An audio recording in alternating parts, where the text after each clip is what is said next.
আসসালামু আলাইকুম রহমতুল্লাহ। আশা করি মহান রাব্বুল আলমিনের অশেষ রহমতে সবাই ভালো আছেন। তো আজকে আমি স্বপ্ন বিষয়ক যে বিষয়টা নিয়ে আলোচনা করব সেটা হলো স্বপ্নে ফুল।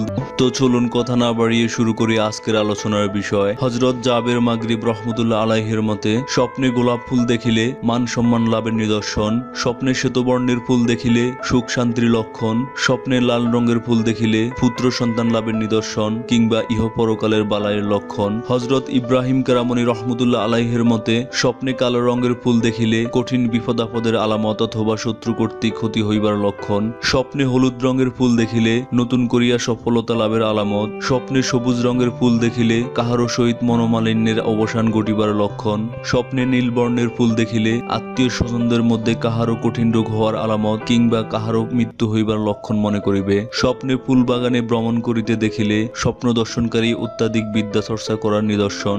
তো আজকের মতো এই পর্যন্তই। আপনারা সবাই ভালো থাকবেন। আর স্বপ্ন বিষয়ক যে কোনো বিষয় জানতে আমাদের ভিডিওর কমেন্ট বক্সে কমেন্ট করে আমাদেরকে জানান।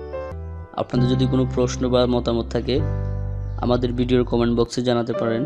আমরা যথাসাধ্য চেষ্টা করব আপনার কমেন্টের উত্তর দেওয়ার জন্য। সবাই ভালো থাকবেন। আসসালামু আলাইকুম।